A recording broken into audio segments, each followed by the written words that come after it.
देखिए, जो ये घटना है 13 अगस्त की है, वो आप सब लोगों के सामने है। ये मामला शुरुआत हुआ था कि 13 तारीख को पंजोखरा साहिब में इन्होंने 1500-1600 लोग इकट्ठे हुए और उन्होंने कुछ माँगें रखी। सुबह से ही पुलिस प्रशासन इनके साथ बातचीत में था। हमारे 4 डीएसपी वहाँ पे पंजोखरा थाने में बैठे हुए थे और सुबह इनसे जाके बातचीत भी करके आए और इन्होंने एक आश्वासन दिया था कि जो संगत इकट्ठी होने के पश्चात हम आप लोगों से बातचीत करेंगे और हम शुरुआत से ही इनसे बातचीत करने को तैयार थे और इनकी मांगों के ऊपर में अच्छे से विचार करने के लिए तैयार थे। परंतु उन्होंने अपनी बात को अपनी बात पे नहीं रहते हुए इन्होंने कहा था कि 5 मेंबर की कमेटी पंजोखरा थाने में आपके डीएसपी से मिलेगी और उसके बाद में हम आगे का निर्णय लेंगे। उन्होंने हमारी टीम से किसी से बातचीत नहीं की और सीधा उन्होंने एक कॉल दे दिया कि हम NH-44 को जग्गी सिटी सेंटर के सामने जाम करेंगे। हमने पंजोखरा साहब में इनको रोकने की कोशिश की। 2 जगह 3 जगह हमने नाके लगा के इनको रोकने की कोशिश की, परंतु ये बहुत ज़्यादा अड़ियल रहे। उन्होंने अपनी गाड़ियों से हमारे बैरिकेड तोड़े, डीएसपी लगे हुए थे, उनके सामने गाड़ी चढ़ाने की कोशिश की। तो यदि ये कहते हैं कि धोखे से लाठीचार्ज हुआ, पहला धोखा तो इन्होंने किया। जब इनको बातचीत के लिए जब बुलाया जा रहा था, हमारे लोगों को एक भी बार बुलाए बिना इन्होंने डायरेक्टली NH-44 को जाम करने का निर्णय ले लिया। उसके बाद में जब यहाँ पे NH-44 जाम हो गया, तब 3-4 बार इनको वार्निंग दी गई कि इसको ना करें। इनके प्रदर्शनकारी है, उनके वीडियो सामने आ रहे हैं कि जो हाईवे की ग्रिल तोड़ रहे हैं, सामने वहाँ पे पेट्रोल पंप है, पीछे गैस का टैंकर खड़ा हुआ है, उन लोगों के साथ मारपीट कर रहे हैं, कॉल ये ऐसी दे रहे हैं। उन्होंने कहा कि एफआईआर दर्ज कर दो और एफआईआर दर्ज करने के बाद में हम जाम को क्लियर करवा देंगे। हमने इनको एफआईआर की प्रति शाम को 5 बजे लाके दे दी थी और उस समय भी इनसे बात हुई थी कि हम अब हाईवे जाम को क्लियर कर देंगे, परंतु उन्होंने फिर से अपनी बात पे मुकर गए और ऐसी मांग रख दी जिसको पॉसिबल ही नहीं था उस समय फुलफिल कर पाना। उन्होंने ये कहना स्टार्ट कर दिया कि जो ऑलरेडी गिरफ्तार हैं उन लोगों को अभी की अभी लेके आओ और आप इनकी बातें सुनिए, आप इनके जो वीडियोज़ हैं वो देखो। कुछ वीडियो में ये बोल रहे हैं कि लाठीचार्ज कर दो, गोली चला दो, हम तो यहीं बैठे रहेंगे। कुछ जिनमें से जो एग्रेसिव तरीके से बोलने वाले लोग हैं वो कह रहे हैं कि जी गोली-वाली चला दो। ये किस तरह की भाषा है? और इस तरह के जो उपद्रवी लोग हैं वो तो करे समझ में आती है। इनके जो प्रधान थे, उनकी आप लैंग्वेज देख लो। उस लैंग्वेज में भी ये बार-बार ये बोल रहे हैं कि जी गोली चला दो, लाठीचार्ज कर दो। तो इस तरह की भाषा ये तो कोई प्रधान की भाषा नहीं थी। इसका मतलब वो मामले को उलझाना चाहते थे, वो सुलझाना ही नहीं चाहते थे। फिर बाद में वो कह रहे हैं कि हम तो उठने को लिए तैयार थे और तभी पुलिस ने लाठीचार्ज कर दिया। आप किसी भी एक बार बताइए कि उन्होंने कब अनाउंसमेंट किया कि हम उठने को तैयार हैं? क्या उन्होंने लाउड स्पीकर पे अनाउंसमेंट किया कि उठने को तैयार हैं? क्या उन्होंने जाम को खुलवाने के लिए कुछ भी प्रयत्न किए? क्या उन्होंने गैस टैंकर को हटाने के लिए प्रयत्न किए? और उनके लोग सारे लाउड स्पीकर में ये बोले जा रहे थे कि ज़्यादा से ज़्यादा लोग यहाँ पहुँचो, ट्रॉलियों में लोग भर के आओ, गाँव से हर गाँव से 2-2 ट्रॉली लेके आओ, यहाँ पे पक्का मोर्चा लगाएँगे। तो उनकी भाषाओं से तो हमें कहीं नहीं लगा कि वो मोर्चा उठाना चाह रहे थे।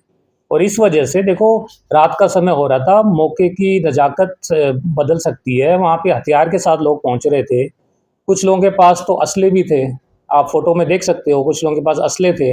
अब रात के समय क्या घटनाक्रम हो सकता है, उसको तो मौके के ऑफ़िसर को ही देखना होता है। इस वजह से हमें लाठीचार्ज करके इसको क्लियर करना पड़ा और आपने देखा होगा कि हमने तो बहुत संयमता बरती। सारा हमला हमारे पुलिसकर्मियों ने खाया। उनके लोगों के तो कोई चोटें भी नहीं दिखाई दे रही है ऐसे, और यदि चोटें हैं तो आप बताइए, सामने लेके आइए। तो इस तरह का है कि पुलिस ने बड़े संयम से काम लिया और इनको बार-बार समझाने के बाद ये घटनाक्रम हुआ। इसलिए इनको अपनी गलती भी स्वीकारनी चाहिए। बार-बार बातें बदलना, बार-बार जो उन्होंने हमें आश्वासन दिया था उससे मुकरना, ये इन सब की गलती है और जिस तरह से पुलिस ने संयमता से काम लिया है, मैं चाहता हूँ कि आगे भी बातचीत से मामला सुलझे, इस मामले को ना उलझाएँ और हम भी बातचीत करने को इनसे तैयार हैं। बातचीत करें और मामले को सुलझाएँ। सर जिनके ऊपर देखिए 2 एफआईआर जो दर्ज हो चुकी है, अब उसका इन्वेस्टिगेशन चल रहा है। अभी हम सारे सीसीटीवी फुटेज, जो वीडियो फुटेज है, उन सबको फ़ाइल पे संलग्न कर रहे हैं। हमारे जितने भी पुलिसकर्मी हैं, उनकी एमएलआर है, वो भी हमने फ़ाइल पे लगा ली है और अभी इन्वेस्टिगेशन चल रहा है। हम सारे एविडेंसेस हैं, वो फ़ाइल पे लेके आ रहे हैं, उसके अनुसार कार्रवाई की जाएगी। सर देखिए ऐसा है कि इसमें कुछ लोग ऐसे होते हैं कि जो बार-बार मामले को भड़काने वाले भाषण देते हैं। सबसे पहले माइक को पकड़ लेते हैं और माइक से पकड़ के कोई समझौता नहीं होने देते। वहाँ पे सारी बड़ी-बड़ी बातें करते हैं कि जी गोलियाँ मार दो, हम तो यहाँ ही मर जाएँगे, छोड़ के नहीं जाएँगे, रात भर बैठेंगे। और जैसे ही एक्शन स्टार्ट हुआ, पता नहीं एक्शन स्टार्ट हुआ या उससे पहले ही, जैसे ही उनको आशंका हुई, ये सबसे आगे बढ़-बढ़ के जो बोल रहे थे, उनमें से एक आदमी भी नहीं दिखाई दिया। सबसे पहले तो ये लोग भाग गए।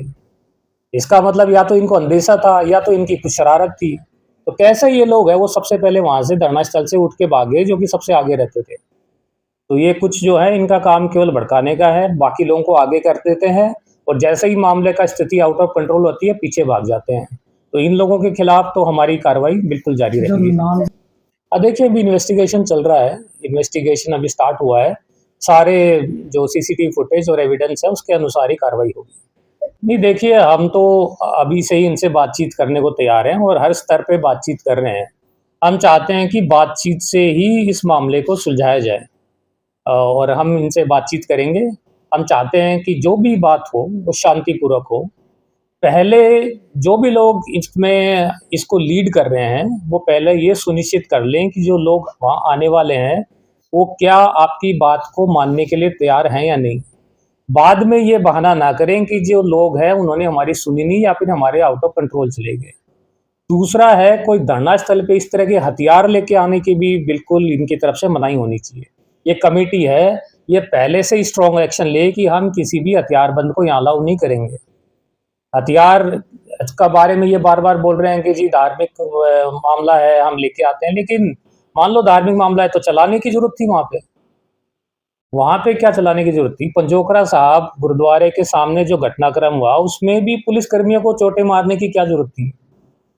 वो तो किसी एक आदमी को बचा रहे थे। मान लीजिए उसने गाड़ी से टक्कर मार दी, तो क्या आपका मामला ये नहीं बनता था कि उसको पकड़ के पुलिस को हवाले करें? क्या ज़रूरत है कि 15-20 लोग भाले से मार रहे हैं, फरसे से मार रहे हैं, क्या ज़रूरत है उसको मारने की? आप पुलिस को हैंडओवर कर दो और पुलिस कार्रवाई करती। वहाँ पे पुलिसकर्मी भी थे, उनको साथ मारपीट करने की क्या ज़रूरत थी? तो ये है कि कुछ लोग हैं वो मामले को भड़काना चाहते हैं, वो चाहते ही नहीं है कि इसका समाधान हो। सर घायल पुलिसकर्मी जो घायल नहीं, डीएसपी साहब की अभी स्थिति स्थिर है, वो अभी भी ऑपरेशन वार्ड में ही है और वहाँ पे उनका सर्जरी हो चुकी है और डॉक्टर ने बताया है कि 50 टू 60% चांसेस हैं कि अंगूठा की मूवमेंट होगी, परंतु काफ़ी ज़्यादा चांसेस है कि अंगूठे की मूवमेंट ना हो। तो अभी लेकिन एक बार ऑपरेशन सक्सेसफुल हो चुका है, आगे 2 या 3 ऑब्जर्वेशन के बाद में पता चलेगा और फिजियो के बाद में पता चलेगा कि अंगूठा काम करना स्टार्ट करेगा या नहीं। नहीं देखो, कोई भी आदमी नेशनल हाईवे जाम करना चाहता है तो पुलिस की जिम्मेदारी बनती है कि नेशनल हाईवे को जाम ना होना दे, लॉ एंड ऑर्डर सिचुएशन को ख़राब ना होने दे। तो हमने वहाँ पे नाके लगाए हुए थे नारायणगढ़ रोड पे और ट्रैफिक को डाइवर्ट भी किया हुआ था और हमारी जिम्मेदारी बनती है कि कोई भी ऐसे तो कोई भी वर्ग आके कहीं पे भी किसी हाईवे पे बैठ जाएगा, तो हमारी जिम्मेदारी थी रोकने की। उनकी तरफ से हुआ ना हो, हमने तो रोकने के लिए ही उनको जो भी हमारा फोर्स है वो माइल्ड फोर्स यूज़ किया, लेकिन उन्होंने तो गाड़ियाँ मार-मार के वो तोड़े हैं हमारे बैरिकेड। अपनी गाड़ियों से टक्करें मारी है। डीएसपी साहब गाड़ी के सामने खड़े हैं, उनसे बार-बार बात कर रहे हैं कि आप यहीं बात कर लेंगे, वहाँ जाने की क्या ज़रूरत है? हम तो पंजोखरा साहिब गुरुद्वारे में भी आके बात करने को तैयार थे, पंजोखरा थाने में बात करने को तैयार थे, नारायणगढ़ रोड पे भी बात करने को तैयार थे, लेकिन एनएच 44 जाने की क्या आवश्यकता थी? तो इसका मतलब वो चाहते हैं कि मुद्दा बढ़े और इनके बयान भी ऐसे ही थे। मैंने पहले भी बताया, बयान भी भड़काऊ बयान थे।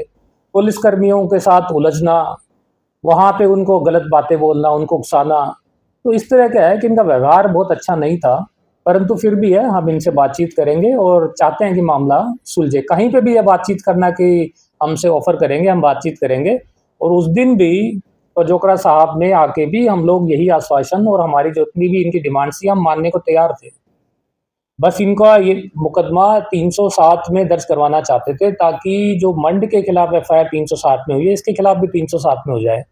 जबकि गाड़ी तो मंड चला भी नहीं रहा था, गाड़ी तो उसका बेटा चला रहा था। परंतु ये इनकी डिमांड थी कि बाप और बेटे दोनों के खिलाफ एफआईआर हो बाय नेम। तो आप बताइए, गाड़ी जो चला रहा है उसी के खिलाफ मुकदमा बनता है, लेकिन इन्होंने दोनों के खिलाफ करा। फिर भी हमने ये बात मानी उनकी। ये भी वीडियो में दिख रहा है कि वो गाड़ी उसने इसलिए भगाई क्योंकि उसके पीछे कुछ लोग अटैक करने के लिए दौड़ रहे थे। चलो फिर भी हमने 307 का मुकदमा किया। फिर भी अब मैं चाहता हूं कि जो ये कमेटी है वो अच्छे से विचार करके इस पे बातचीत करे और मामले को सुलझाने की तरफ बढ़े। ऐसी डिमांड्स ना करें जिनका करना ही संभव नहीं है। सुना